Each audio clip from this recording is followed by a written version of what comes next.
Majority Report with Sam Seder. The destiny of America is always safer in the hands of the people than in the conference rooms of any elite. Sam Seder. They are unanimous in their hate for me, and I welcome their hatred. We must guard against the acquisition of unwarranted influence, whether sought or unsought, by the military-industrial complex. The Majority Report with Sam Seder. And I get the feeling you've been cheated.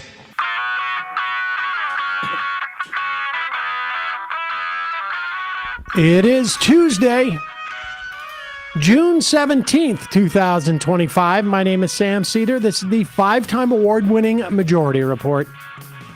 We are broadcasting live steps from the industrially ravaged Gowanus Canal in the heartland of America, downtown Brooklyn, USA. On the program today, California Attorney General Rob Bonta on the various lawsuits California has, whose outcomes could determine just how easy it is for Donald Trump to become more of an authoritarian. Also on the program today, speaking of authoritarian, Israel continues to trade missile strikes with Iran as it continues to slaughter Palestinians in Gaza. Trump leaves the G7 meeting in Canada early because he felt awkward. And signs may be that the U.S. is about to enter the Israel-Iran war. It could be a little awkward to tell our allies we're roping everybody into World War III. I just don't like everybody laughing at me. Trump not interested in the political assassinations in Minnesota, as Mike Lee refusing to apologize for his failed troll. ICE reverses on their reversal, will go after farm workers and service workers after all. Meanwhile, Senate releases language on its reconciliation, and it's worse than the House's. But it happens to be polling worse than that. Genius Act now set to pass, with 18 Democratic votes allowing Trump's scam and potentially shattering our financial regulation system. Bernie Sanders endorses Zohran Mamdani in New York mayoral race. Russia kills 15, injures over 100 after a missile drone strike in Kyiv. The jury finds Mike Pillow guy guilty of defamation, going to cost him $2 million. Doesn't he owe How many a lot? pillows is that? Yeah, like, does he owe so much more than that? Cue the coupon code right Yeah. underneath here. Judge rules some NIH grants cuts blatantly racially discriminating. And VA doctors are now allowed to deny care based on whether they like their patients' politics or not. All this and more on today's Majority Report. Welcome, ladies and gentlemen. It is Newsday Tuesday, but a special Newsday Tuesday. Hello. Yep, Hello, there she is. everybody. Look It's at me. I'm married. That's the truth. That's what happened over the weekend. And, you know, I was waiting until after it happened to reveal. I told Matt, actually, that you know how superstitious I am, right? The planner who was helping us told me that if you bury a sausage in the ground, that you won't get rain on your wedding day. I went to the bodega. I said, can I have a egg sausage sandwich, but hold everything except the sausage? The guy was like, okay. And I was like, can I also have a spoon? Because I'm going to need to find a way to bury this in the park. There's some drone footage out there of me, like, last week burying this sausage in the park, and it's pretty embarrassing, I'd imagine, if anyone would be able to get a hold of it. And it rained anyway, so I just didn't do it the right way, I think. I was just going to say, not a sausage patty. I know. I got It the actually has patty. to be. I think that was my. Whoa. It has to be a sausage encased in sausage casing for that to work. It didn't work, but I'm choosing to believe the other superstition that rain on the wedding day is good luck for the marriage. Well, we alluded to this yesterday, but the wedding was spectacular. Everybody had a lot of fun. It was so great to have you guys there. Really fun wedding. You got to meet my crazy friends. Got to meet your crazy friends. You got to hear some speeches. I mean, my sister and my best friend, and then my husband's brother really knocked it out of the park. I think, but it was. Well, I thought our vows everybody were pretty gave good. a great speech. Every single person. Right, there you go. Also, shout out the band. Oh, the band, yes. Okay, gotta say, because there were some MR fans in the band. Shout out to the Bud Malton band. They were. Everyone said that they were awesome, right? They were pretty damn crushed good. it. They had 3 great singers, like a whole bunch of great musicians. It was fantastic. I had my friend who was there. They played her wedding before, so I had seen how they tear it up, and I made sure to hire them, and they gave us a nice deal because they were fans of the show. So shout out to the Bud Malton band. Thanks There so you much, go. you guys. Well, yeah, that was a lot of fun. All right, and now let's get back to the crap show that Did I is miss the rest of the anything? world. Yes. The best part was Friday night. We hung out with your friends, and we were all talking heard like, this. we can't tell Emma what's going on with Israel and Iran, or the wedding will probably get canceled.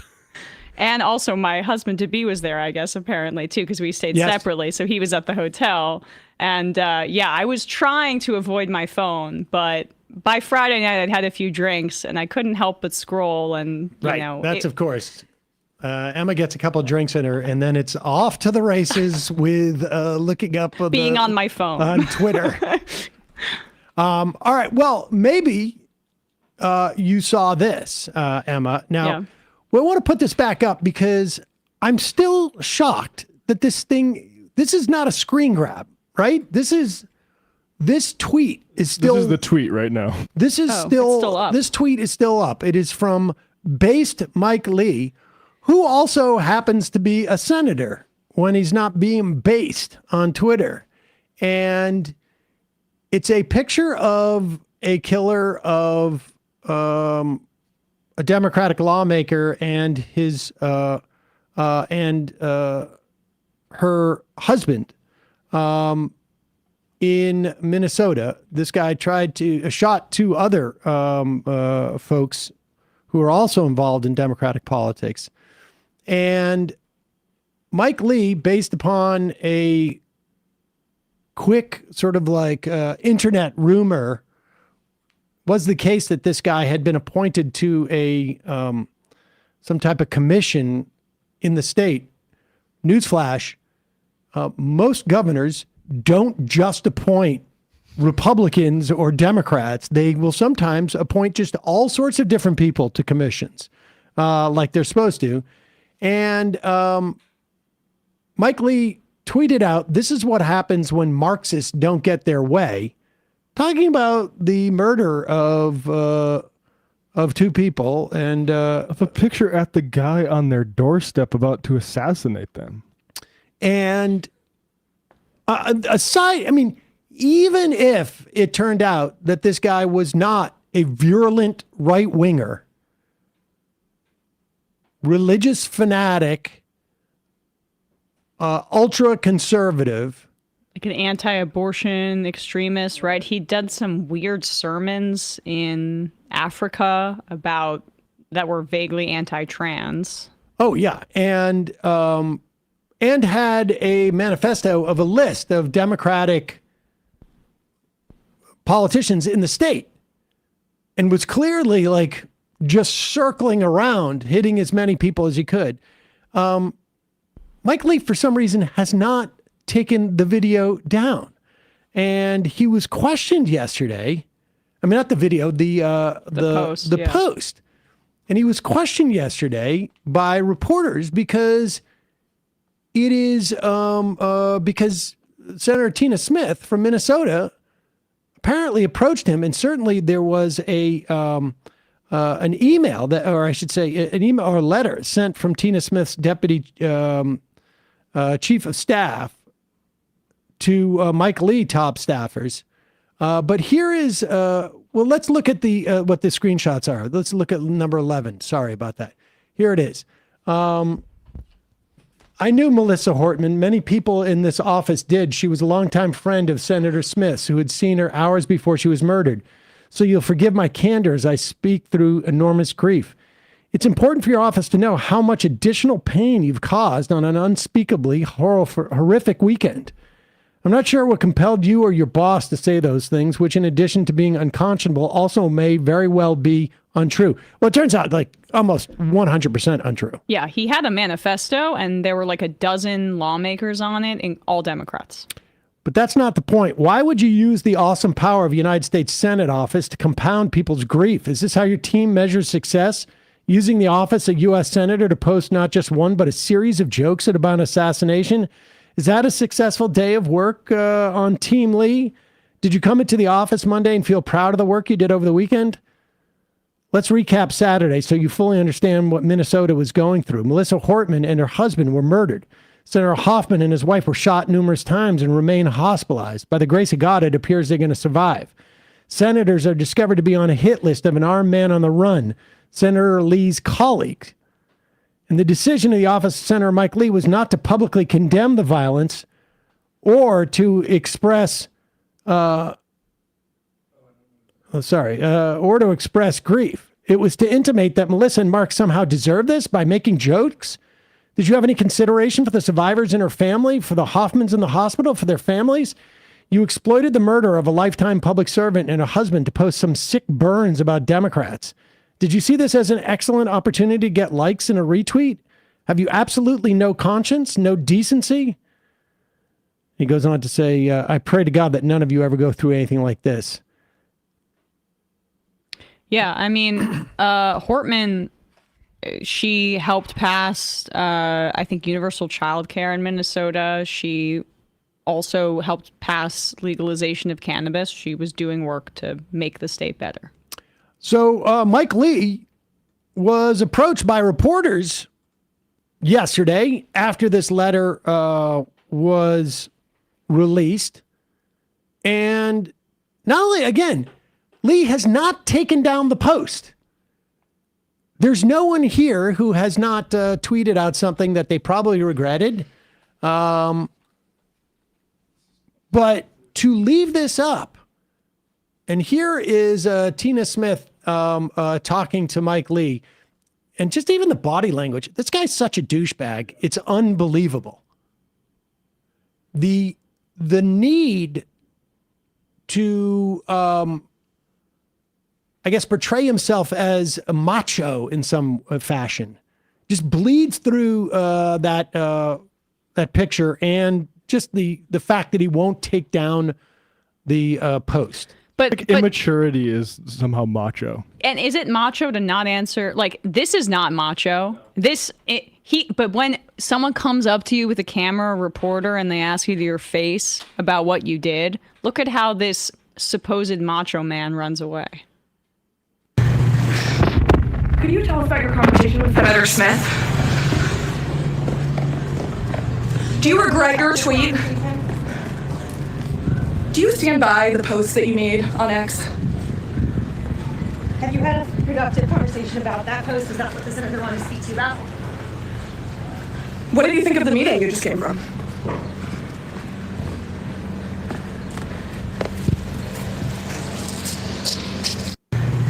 There it is. How macho, running away from questions. That little twerp holding up his iPad in front of you as you, yeah. Protect him. I mean, it really is just fascinating. And then, to portray himself as some type of libertarian. This is all just part of the authoritarian crap that's going on. We got more to talk about this. In a moment, we're going to be talking to Attorney General Rob Bonta, Attorney General of the state of California. First, a couple words from our sponsors. This podcast, we have a lot of equipment in here that on any given day will not work. It's a Frankenstein of a production on these parts. And for a long time, I was like, I do not need to add one more complicating factor, i.e. a merch store. But boy, was I mistaken. Why? Because we found Shopify. Nice. Mm-hmm. Finding the right tool that not only helps you out, but simplifies everything can be a total game changer. And Shopify was. Shopify is the commerce platform behind millions of businesses around the world, from household names like Magic Spoon. Which we also love. Yes. We talked about them yesterday. To brands just getting started. Shopify has hundreds of ready-to-use templates. It helps you build an online store which matches your already existing branding or your aspirational branding. Could be beautiful, could be edgy, could be minimalist, could be garage bandy like our branding, or some people think it looks like a European pharmacy. Nevertheless, Shopify packed with AI tools that help you put together product descriptions, page headlines, and even enhance your product photography. Best yet, Shopify helps you with managing inventory, international shipping, processing returns, and beyond. If you're ready to sell, you're ready for Shopify. You can integrate what you sell in the real world. We did a live show several months ago. Well, I guess it was 6 months ago, 8 months. I have no idea. But we were able, all our sales inventory from there just went right into our back end on Shopify. It's super easy to put stuff up. It's totally turnkey, and it grows with you. Turn your business idea into a ka-ching with Shopify on your side. Sign up for your $1 per month trial. Start selling today at shopify.com/majority. Go to shopify.com/majority. Shopify.com/majority. One more time. Check it out. We'll put the link in the podcast and YouTube descriptions. Also, folks, Sunset Lake Seba Day. There have been movement partners for this show for, 5-6 years now. They have donated tens of thousands of dollars to things like carceral reform, Planned Parenthood, immigration, refugee resettlement, Give Directly, union strike funds, on and on. And so it is no surprise that at Sunset Lake Seba Day, they want to celebrate Pride Month. And we want to share how they're showing up for the LGBTQIA plus community. They believe everybody deserves a full spectrum of love, respect, and equal rights, and they put those beliefs into action. For a third year running, they sponsored and participated in their local Essex Pride Festival. They recently ran a fundraiser for the Pride Center of Vermont, making a $1,000 donation. Our farmer friends at sunsetlakesebade.com are committed to making a real impact by supporting organizations that uplift and celebrate the LGBTQIA plus community, not just in June, but all year round. As always, you can use the code LEFTISBEST to save 20% at sunsetlakesebade.com on all their farm fresh Seba Day products for people and pets. They don't use pesticides. They're a great all-around company. Check them out. sunsetlakesebade.com. Use the coupon code LEFTISBEST. All right, quick break.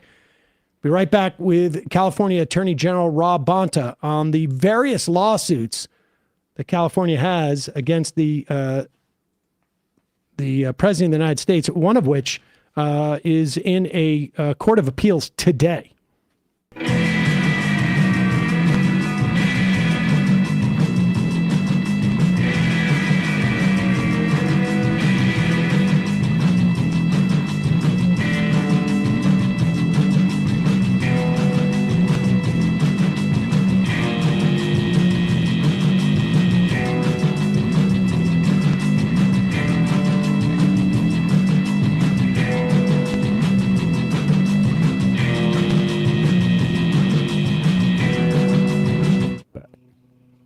We are back. Sam Seder, Emma Vigeland on the Majority Report. Joining us now, California Attorney General Rob Bonta.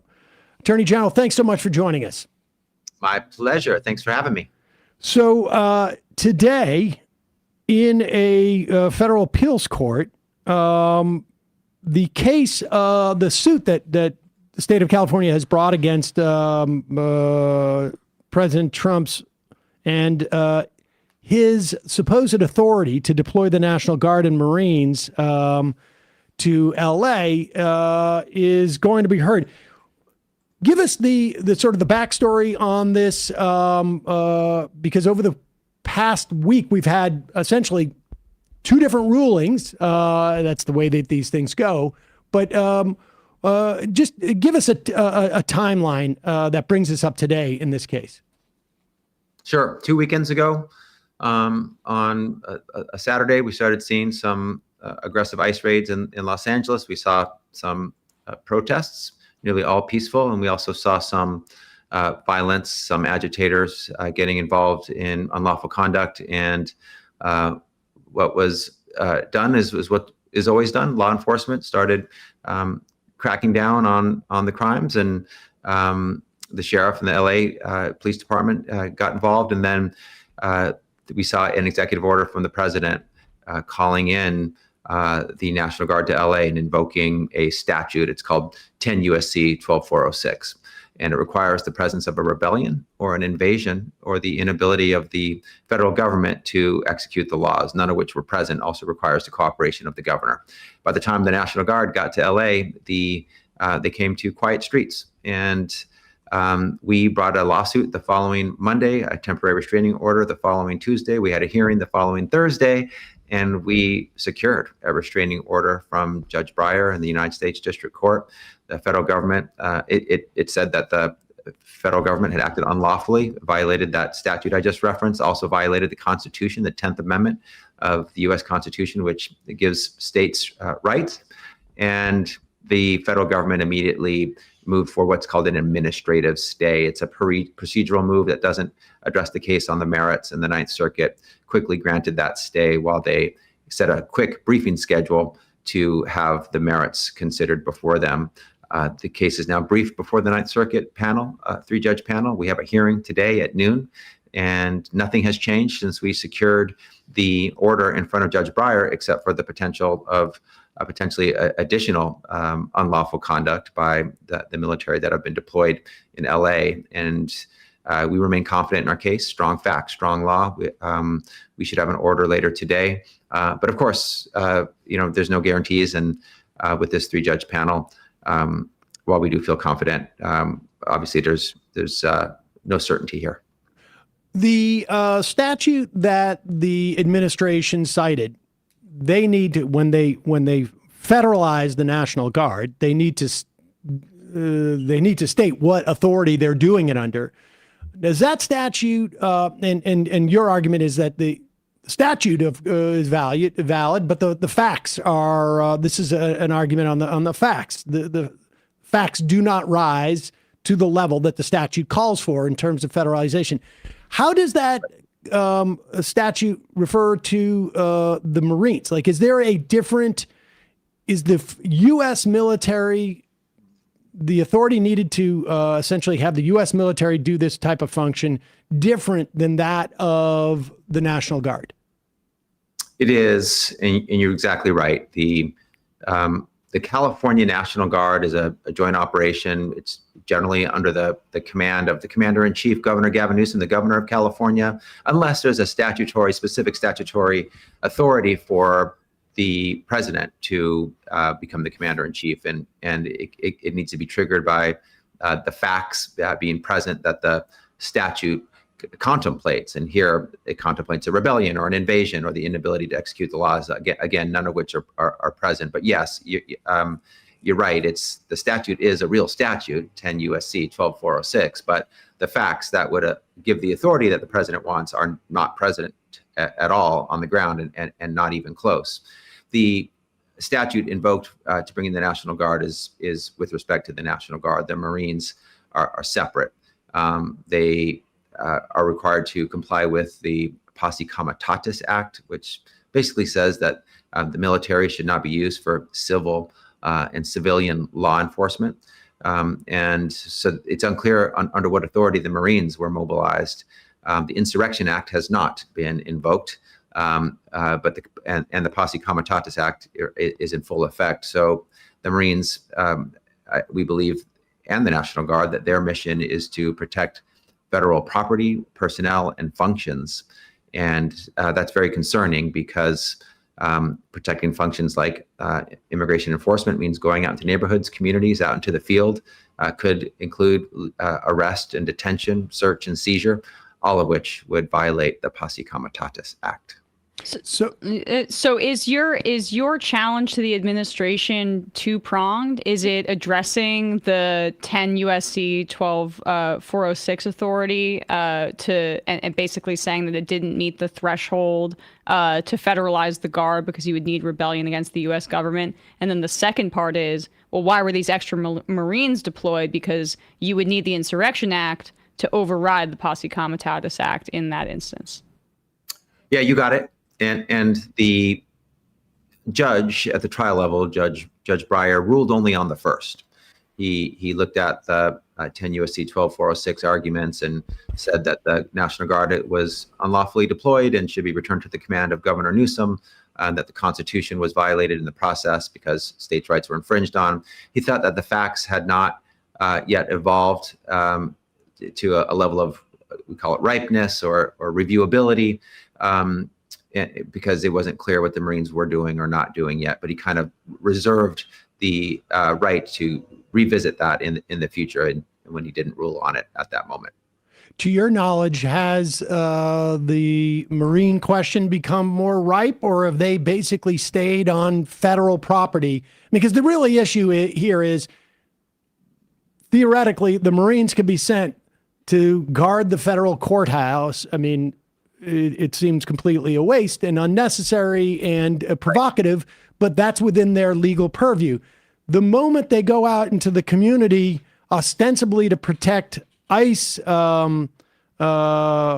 officials, is where the question is. There's also a question as to, like, has there been an ICE official harmed, I mean, to your knowledge, in California or across the state over the past 6 months? I mean, or I should say across the country. I mean, do we have facts that rise to the level that, you know, theoretically, every EPA inspector could be surrounded by the military as they go out, right? I mean, there's no indication that this is required. Right.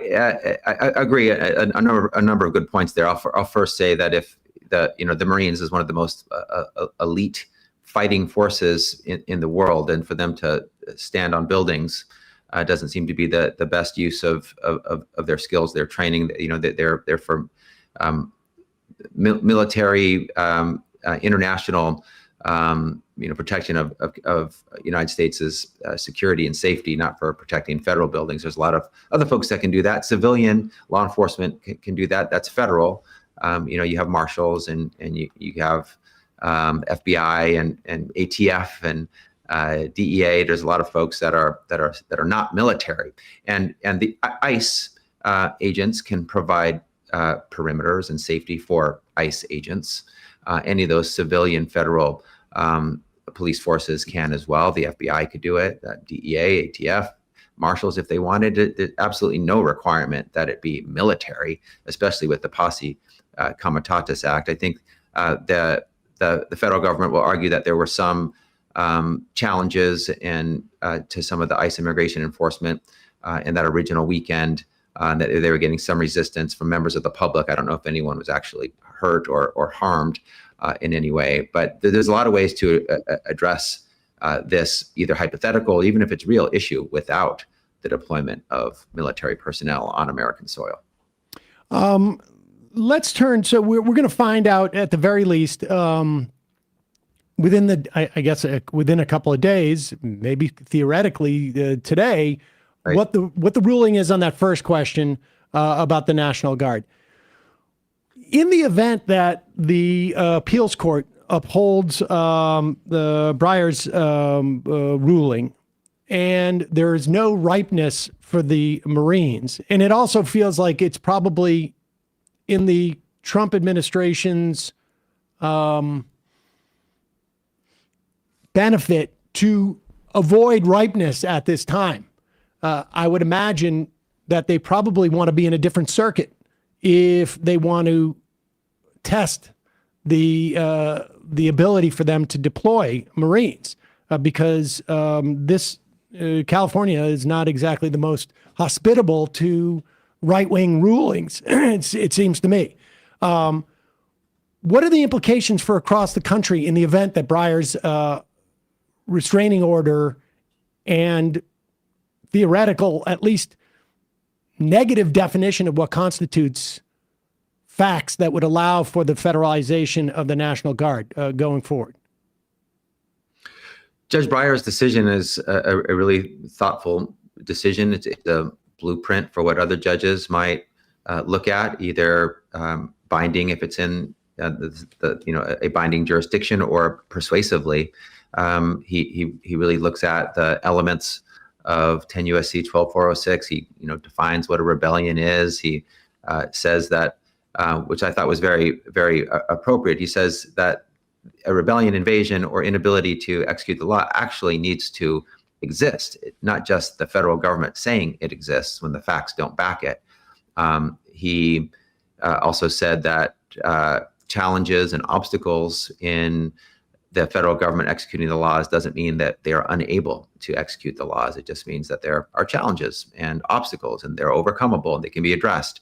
Also, I thought a thoughtful insight in his opinion. But this is the 10 U.S.C. 12406 has only been invoked once in the history of the United States of America. It was when there was a strike at the U.S. Postal Service.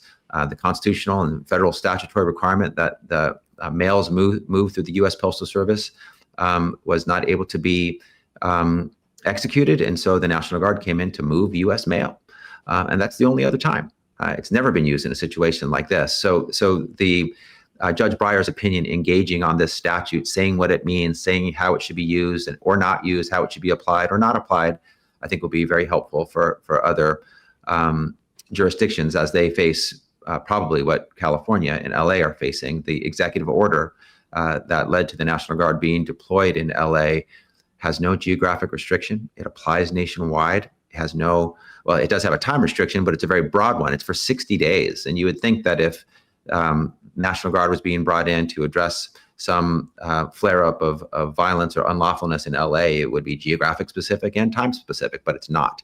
It purports to give very broad authority nationwide for Trump to deploy the National Guard. And we may see it in other cities. And his talk lately has been very specifically about blue cities and blue states, Chicago, Illinois, New York. He's very weaponizing and partisan in his targeting of blue jurisdictions, unfortunately. And which I think, emphasizes the relevance of this case, and particularly to the extent that we can predict what other courts would do in the wake of this court's decision in those jurisdictions. At least, I can imagine that perhaps there are parts of southern Texas where they might get a different ruling based upon what we've seen in the past. But certainly when we're talking about Illinois, we're talking about New York, we're talking about more blue states, as you say, the courts tend to be a little more skeptical of these claims. I just want to also ask you about a month or so ago, you filed 2 lawsuits that were aimed at the Trump administration's tying random federal grants to the state of California to the California's actions in regards to immigration authorities. On its face, I cannot see how they can do this, particularly like in light of the ACA ruling with the expansion of Medicaid. Because if the federal government can't even say, we are going to change the Medicaid program to expand it, you can either participate in it or not. And the Supreme Court at that time said that is undue influence by the federal government. I don't understand how there could even be a question in this instance. There shouldn't be a question in this instance. It was a clearly unlawful, coercive use of the spending authority of the federal government to try to condition Department of Transportation grants and funding and Homeland Security grants and funding that keep planes in the air and keep cars on the road safely and tackle terrorism and emergency preparedness, to our decision in California to use law enforcement to tackle violations of the criminal law and not have those limited resources be diverted to do what whole branches or whole departments and agencies of the federal government do, which is civil immigration enforcement. So we sued on that. We think we have a very strong case. The law is clear about how leveraging and coercive use of the spending authority is unlawful. There's also an argument that we've made around violating our 10th Amendment rights. You cannot commandeer or conscript or enlist, draft into service state resources that are for the health, safety, and welfare of the state to do what the federal government wants it to do their job for them when it comes to federal immigration enforcement. So we do think we have really strong precedent, a strong case here. But this is what the federal administration does. They try to leverage, they try to coerce, they try to wage the culture wars, they try to make you do something completely unrelated to the funding at the threat of not getting that funding. So unfortunately, while always shocking, it's not surprising. And again, we'll take them to court. And we have 26 lawsuits against this brazenly, blatantly consistent and frequent, repeat offender administration. What is the status of those of the suits that challenge the authority to leverage random grants over trying to compel California to do the administration's bidding? Yeah, we filed the lawsuit, so we're in the early stages still. No ruling or order enjoining or restraining at this point. And the grants still go through, is that right? Or I mean, are those federal? Are those monies? Have they been appropriated and they sit in the account? Because I know that New York City had an issue where some of the money was clawed back. Yeah, yes, the money should continue to flow because Congress has the power of the purse. Congress has the power to spend and appropriate. The president doesn't, although he desperately wants that authority. He's tried to use the euphemism impound. He's trying to impound the funding that Congress has appropriated, but he can't. His duty is to take care that the laws be executed, to execute the laws, to do and execute the will of Congress, not to second guess them or add additional conditions or stop funding that they have already appropriated. So the Department of Transportation and Homeland Security funding should continue to flow. These conditions were not part of conditions that Congress included, nor could they, I would argue, but they certainly weren't included originally, and the president can't add them. So there have been quite a few cases. The second case that we brought was challenging an Office of Management and Budget memo that sought to withhold $3 trillion of funding that Congress had already appropriated all throughout the country for housing and healthcare and food and college and childcare and public safety and disaster preparedness and relief. And we got a quick order in that case saying you cannot withhold that funding. It needs to continue to flow. And the issue is the same here. But this is what I mean when I say he's a repeat offender. He gets struck down by a court on the $3 trillion of funding from Office of Management and Budget in their memo, and then he does the exact same thing for another source of funding, and loses there. Does the exact same thing for another source of funding, loses there. He continues to violate the law in the same way repeatedly. Well, Russell Vogt had 4 years to plan these series of cascading lawsuit, or I should say actions. So I would imagine that you're prepared for even more. Lastly, let me ask you this. We've all seen the footage of various protests going around in California, some of which there has been violence and some of which there has been property destruction in certain instances. Are you aware of this footage? We played this footage yesterday of Jacob Soboroff, who is a reporter for NBC, reporting live, literally saying during the No Kings protest, reporting live saying everything is peaceful here. And then we watch the sheriff's department's horses begin to essentially attack the protesters and then begin firing. I mean, to the point where this reporter is caught in between. What is your office doing in terms of like monitoring the actions of the police or the sheriffs in this instance in situations like that?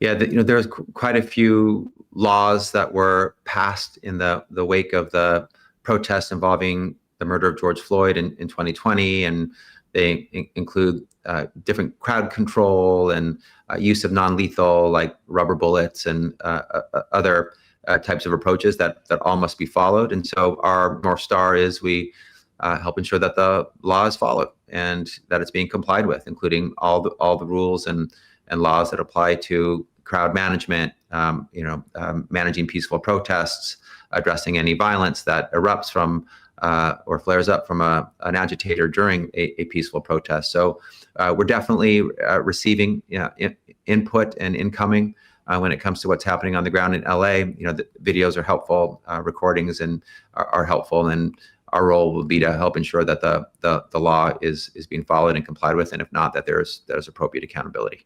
On both sides, I would imagine. Yes. Oh yes, yeah. Everyone needs to follow the law. Great. All right. Well, I guess lastly, I have one more a broader question. Do you have, as a state, with some anticipation that the Trump administration is going to be doing these kind of things, where they're going to be, or the potential for this to happen? How much in terms of like resources have you all dedicated? I imagine your office has been very busy since mid-November, working out how you're going to respond to various scenarios. Have most of those scenarios, have you been surprised by anything that the federal government has attempted to do at this point? And how much do you have up your sleeve, I guess? We're not surprised. We're ready for everything. We've been preparing for months before November, before the election, for the possibility of a Trump victory. Obviously, he wasn't my preference in the presidential election, but I couldn't guarantee that he wouldn't win, and we owed it to our constituents to be prepared. And we looked at everything that Trump said on the campaign trail, his inner circle, channeled and projected and telegraphed that they would do. And then we looked at the document they handed to us in writing that said what they would do, Project 2025. And we prepared for all the scenarios and did legal analysis. And, we're ready to file briefs if necessary. In some cases, all we need to do was dot the I's, cross the T's, press print, and file. And so we owe that to our constituents to be ready and to not be surprised and not be caught flat-footed and not be caught off guard. And so what we've seen so far has been very high volume, high speed, faster and more volume than Trump 1.0. In Trump 1.0, my office brought 120 plus lawsuits against the Trump administration. In the 4 years, we'll hit that in 2 years at this pace. It's double the pace. We've sued him 26 times in 21 weeks, more than once a week, because that's how often he's violated the law. And so I got a lot of gas in the tank, tons of energy. We've got a great team. We're the largest state Department of Justice in the nation. They're definitely working overtime, pulling all-nighters. The timeline I just described around how we brought our complaint and temporary restraining order application, in this case involving deployment of the National Guard, things happened quickly, and we had to respond quickly. And there are folks who are on fumes and working hard, and I couldn't be more proud of them. But they rose to the occasion. They met the moment. They did what the people of our state and our nation needed, and moved to uphold the rule of law and the Constitution. And we will do that every time. We don't want to sue the president once a week or at all, because that would mean that he's complying with the law and following the Constitution. But each and every time he does, we will be unapologetic, immovable, and resolute in our commitment to taking him to court every time he breaks the law, violates the Constitution, and hurts Californians. And we're ready for whatever comes next. We haven't been surprised. We do remain shocked, because it's shocking, and you can never normalize what's so abnormal or accept what's so unacceptable. But we saw much of this coming, and we've been ready, and we will continue to be prepared. California Attorney General Rob Bonta, thank you so much for your time today. Really appreciate it. Good luck with those cases. I think they're going to be important to obviously not just folks in California, but to many of us around the country. Thanks so much for having me. Honored to be with you. Thanks. All right, folks, we're going to take a quick break, but we're just seeing a report now that city comptroller and mayoral candidate and cross endorser with Zoran Mamdani, Brad Lander, has been arrested by federal agents, some of whom, of course, wearing masks. Brad Lander, born in St. Louis, so here he is. Look at that here's image. video. Wow. Here's video right here. Even this still, though, is that we have it up so people can see if they're watching. But he's essentially being put into let's play this video here. Chokehold, but grabbed around his neck. Here it is. Do we have volume?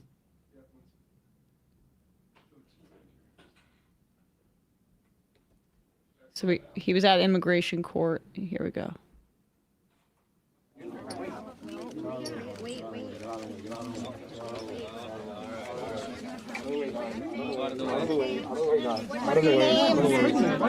Guys, back up, guys. Back up. I understand. You're pregnant, but I need you to back up. If you're interfering with this arrest, we're going to arrest.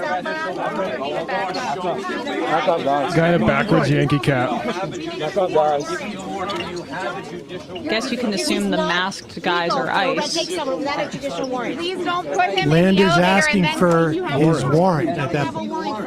I will let go when you show me the judicial warrant. Where is it? All these guys in balaclavas. Let us see it. So let us see it before you take his warrant. Excuse me, please stay back. Oh my God. Yeah, that's where that picture's from at that moment. Step back. Please, step back. Step back, guys. Step back. U.S. citizens. Sir, you don't have the authority to arrest U.S. citizens. Please stay back. So he was there to observe immigration hearings. I have to see the judicial warrant. Please step back. Unbelievable. Step back, guys. You can take pictures. Can the whole bipartisan support for these creeps end today, please? Chuck Schumer, Hakeem Jeffries? I'm safe. Abolish ICE. I'm going to need to see more information, and then I'm going to get mad. Are they seriously? They're taking him right there. Hands behind his back. Where are you taking the controller? And with what authority? Why are you arresting the city controller, and where are you taking him? No! Number one is going to go with him, all right? Hang on, please, number one. Hold on. Who are these guys? Brett, that's his number one. They don't have a warrant, and they barely need to even They get to identify wear masks themselves. like this? Yeah. As Nassau County bans masks. Not a week pro-Palestine after protests. Democrats were assassinated by a guy purporting to be law enforcement in Minnesota. Oh my God, great point. Because we said this last week. These ICE agents in these unmarked cars, no warrants, not identifying themselves. We showed that they were showing up at elementary schools. Yep. This could be any predator. It could be the assassin in Minnesota. It could be a child predator posing as ICE, taking children to abuse them at school. Well, and the other thing is that Lander's clearly asking to see the judicial warrant. The quote here, I will let you go if you show me a judicial warrant. I would like to see the warrant, and then I will let go. Seconds later, one of the officers said, take him in. The agents then forcibly removed Lander, pushed him up against a wall, and cuffed him. You don't have the authority to arrest U.S. citizens, Lander said. I'm not obstructing. I'm standing right here in the hallway. You don't have the authority to arrest U.S. citizens asking for a judicial warrant. He's exactly right. Why does every ICE officer think they do? Well, they are under pressure from sniveling, screaming, hysterical Stephen Miller, who has been upset that they haven't met their quotas of 3,000 deportations a day. They were, I think, hit their records around 2,000 and change 2 days in a row last week. But so they're going after workers at Home Depot. They're going after workers on farms. They're going after people who are showing up to hearings, which is the opposite, I would say, of a dangerous criminal. Somebody who is going to sit in front of a judge to try to get their ability to stay here extended. What we know to be a fact at this point, not only were we told about it about 2 weeks ago by Ronald Reagan, an immigration attorney, It was subsequently, a couple days later, reported by NBC that immigration judges have been instructed to dismiss cases as soon as people who are in the process of having hearings happen.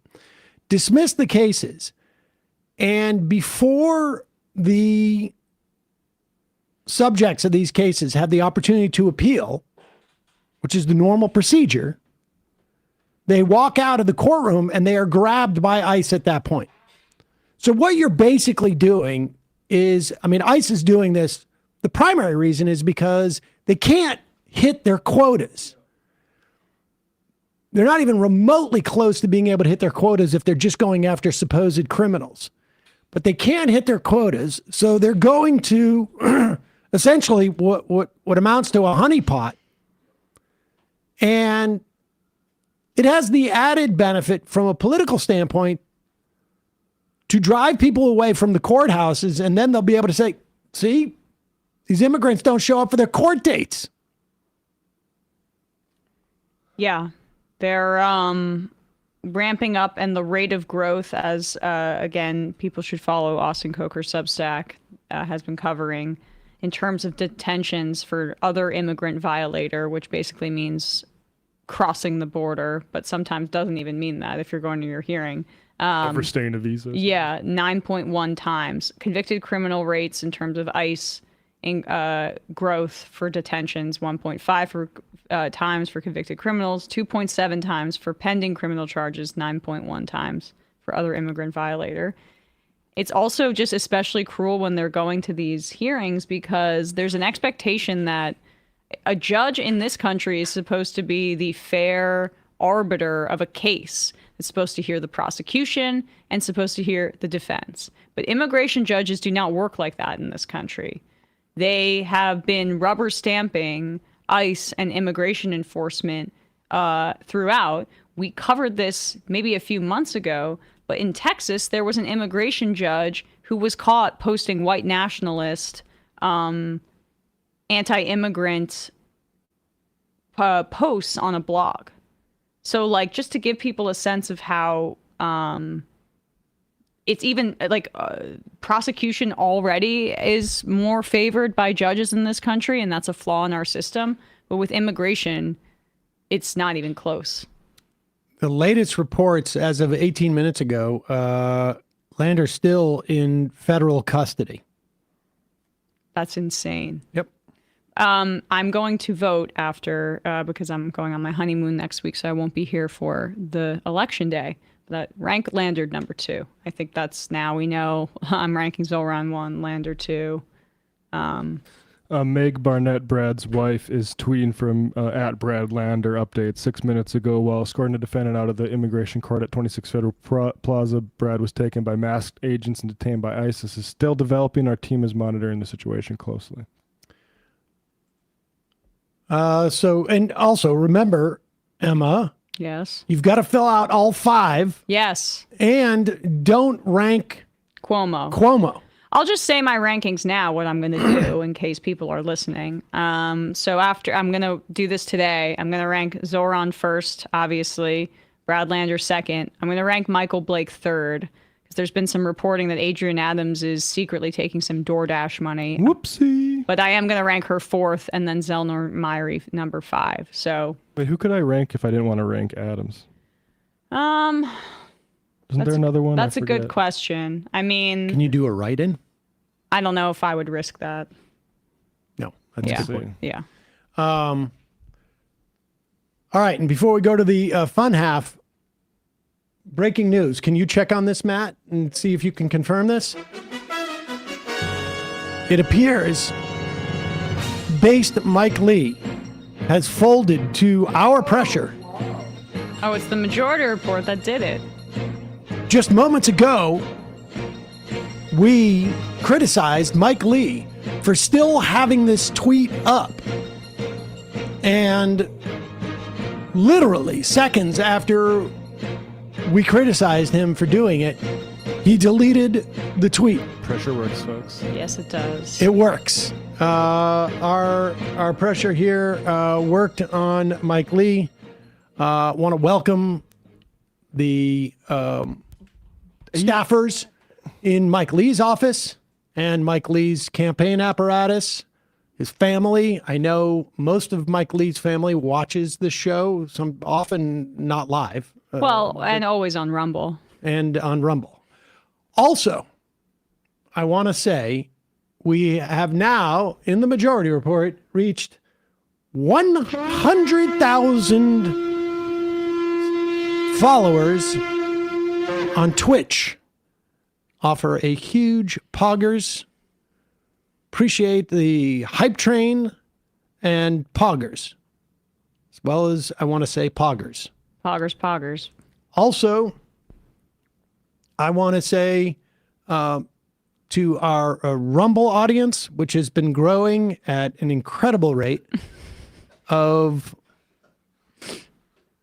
point. It's the best plateau you've ever seen. No one's ever plateaued like this before. One person per month for as long as we've been on. We are almost to double digits. We're at a strong 8 right now. We had to pay extra to maintain exclusivity on our Rumble channel. A lot of people get the basic Rumble publication program. Sure. We got the exclusive one. It's more expensive, but it allows us to prevent more than 9 people from watching the show at any given time on Rumble. And we pay a lot for that, but... Seems like a great use of our resources. Yep. Sam, I'm sorry, we moved on from the Mike Lee thing a little bit too fast. Do you know what based means? Yeah, I do. Okay, define it. It means like when you're like cool. It means, well, you're close. It means specifically unbothered by your social situation and any sort of censure you might get. So I think... Oh, is that right? Mike Lee needs to go a little bit further and remove based from his username. Oh, yeah. Unbased. Because I'm sorry, you caved, bro. And you should have never done it. Not based. But you're not based. Beta. Not based. You're a psychopath still, but you're not based anymore. I'm sorry, buddy. Oh, he's total... Total Jesse Lee Ferguson. Total beta. No, that's not his name. Jesse Lee Ferguson is the guy from Modern Family. He's completely skibbity. Skibbity toilet right now. Total skibbity toilet. I still don't get it. I still don't get that one. And we should also mention, since we're here, we have 15,000 people in our Discord. That's nuts. MajorityDiscord.com. Great resource. Great place to go and just talk about just about anything. I don't know if there's anything that we don't discuss in that Discord. I mean, there's a lot of news to discuss if you want a little online community to talk. Our Discord. Yep. Place to be. All right, folks. We're going to head into the fun half. We will give you updates on the ongoing stories that we have been covering. And like Iran. Iran.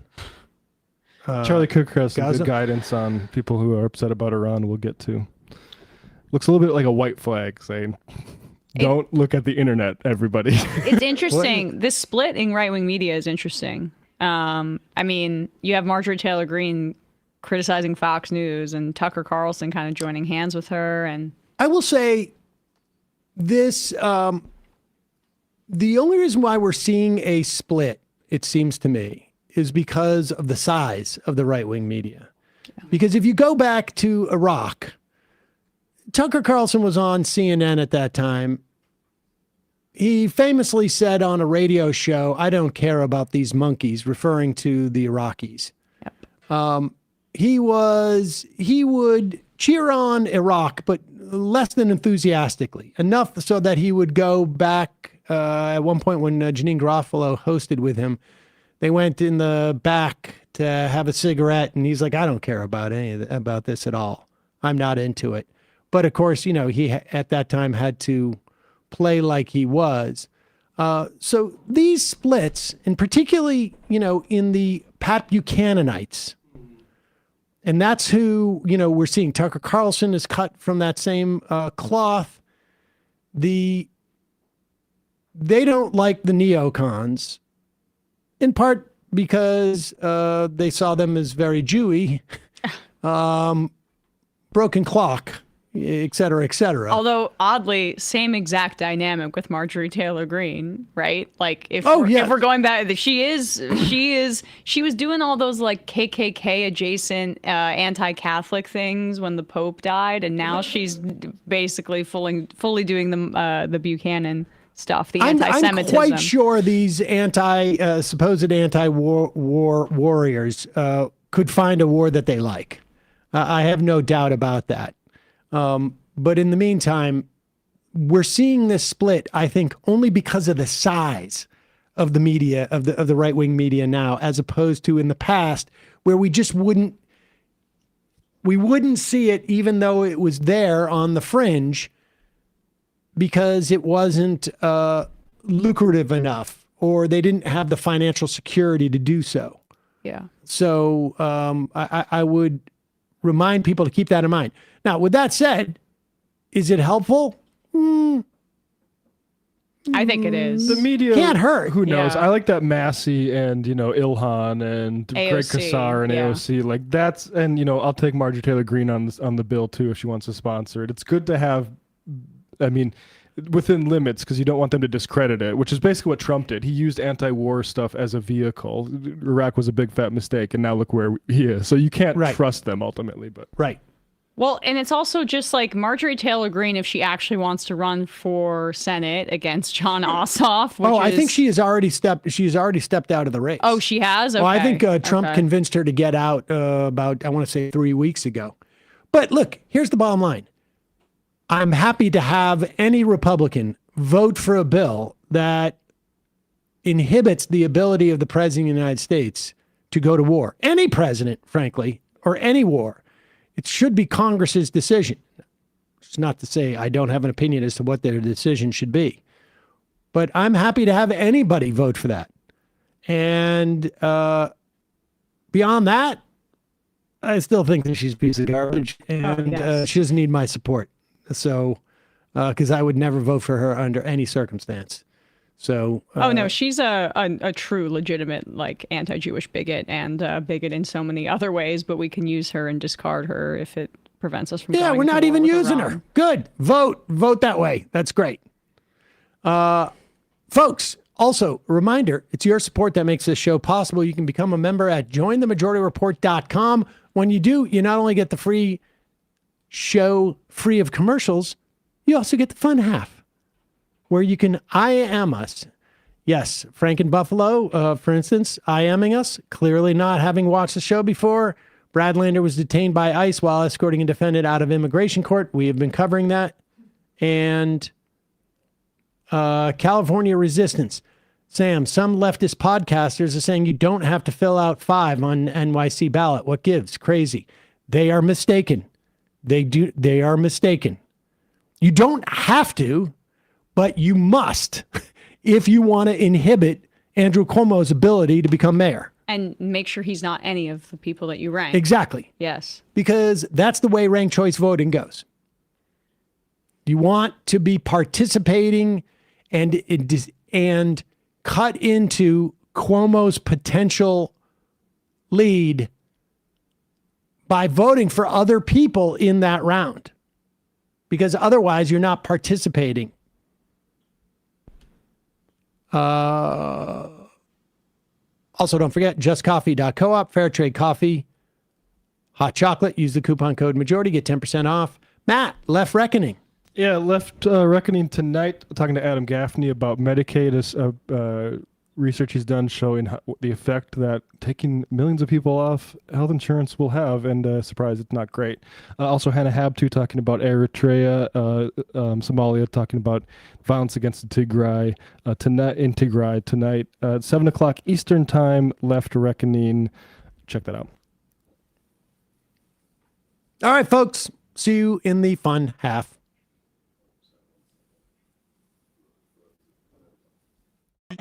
You are in for it. All right, folks. 646-257-3920. See you in the fun half. Are you ready?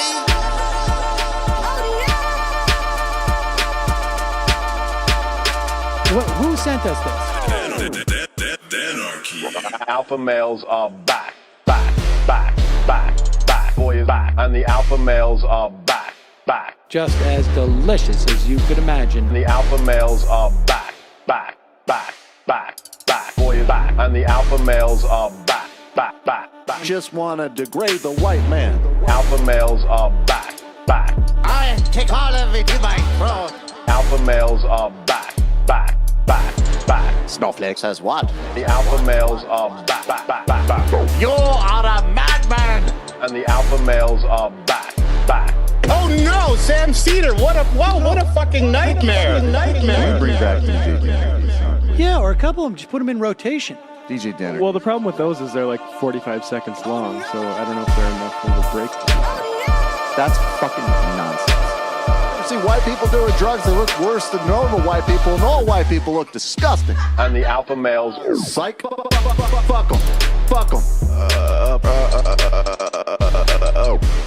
Snowflake says what?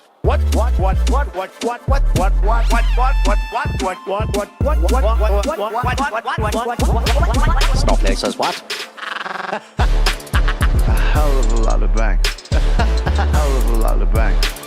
A hell of a lot of bank. Okay, I'm making stupid money. Hell of a lot of bank. A hell of a lot of bank. All lives matter. Have you tried doing an impression on a college campus? I think that there's no reason why reasonable people across the divide can't all agree with this. Psych. And the alpha males are back. And the Africans are black African. And the alpha males are black. And the Africans are back. When you see Donald Trump out there, doesn't a little part of you think that America deserves